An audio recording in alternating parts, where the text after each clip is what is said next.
What's up guys, welcome back to the channel. Now, in numerous videos before, I've talked about a lot of my bikes that I've had, and a lot of them have had ECU flashes, and I've talked a lot about those, kind of what they do and how they work, things like that, how much power they can give you.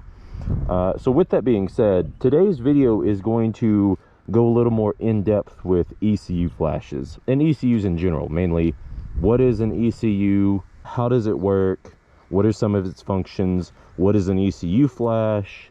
And what can an ECU flash give you? And we'll give you some of the upsides and downsides to an ECU flash. So, let's start with what is an ECU? An ECU is the electronic control unit in your vehicle. Now, any modern car, truck, van, motorcycle, any modern vehicle has an ECU, and the ECU functions as the brain of your vehicle. So if we think about the motor, the engine, being the heart of the vehicle, it beats, it provides, you know, all the power to the vehicle. The ECU is the brain in the sense that anything going on electrical, any signals are being sent to the ECU, and then the ECU decides what to do with it. The ECU is a computer constantly running a whole bunch of calculations based on everything going on in your vehicle. Traction, intake air temperature, tire pressure, braking force, lean angle, acceleration, all sorts of things are going into the ECU, and it is providing your bike with the proper calculations and what the bike should do. It's commanding the bike on how to handle what is currently going on. So what is an ECU as it relates to the performance of your motorcycle? Performance-wise, an ECU does a few things. Your air-fuel ratio, it's going to be monitoring your O2 sensor that is in your stock exhaust, and it's going to be monitoring that for should it increase fuel, should it take out fuel. It's going to be looking at your braking for ABS, it's going to be looking at lean angle for traction control, it's going to be looking at the rise of your front tire and the angle of the bike for wheelie control. It's going to be controlling, if you have a supercharged motorcycle such as the H2, it's going to be controlling things like boost numbers, things like that. So what would happen if you removed the ECU from your motorcycle? Let's just say you wanted to run your bike without an ECU. Well, short answer, you can't. Your bike wouldn't run. All modern vehicles, there's too many sensors, computers, it wouldn't run. So let's talk about what an ECU flash is. An ECU flash, if we think about the ECU as it is a computer, an ECU flash is overriding values on that computer that are already pre-programmed into it so that it makes your bike function differently. Now, this can be things like air-fuel ratio. It can be things like removing restrictions that are input into the ECU from factory. It can be lowering your fan temperature, at what temperature the bike has to reach for your fans to kick on. It can be, do you want flames to shoot out of your exhaust, you know, when you have an aftermarket exhaust? It can be all sorts of stuff. And overall, it can greatly increase not only MPG of your bike, you can have a more efficient motorcycle, but you can also get a lot more power and performance out of your motorcycle. And here's a few ways you can get that. So modern bikes have what are known as ETVs or STPs, and those stand for electronic throttle valves or secondary throttle plates.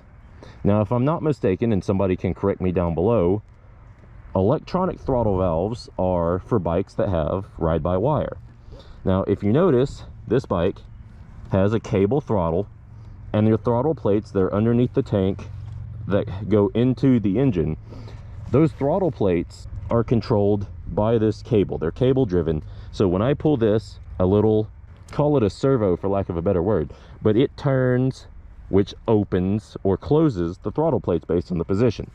So these are, I believe, secondary throttle plates because they are cable driven. Electronic throttle valves, I believe, are controlled by the ECU in a bike that is ride-by-wire.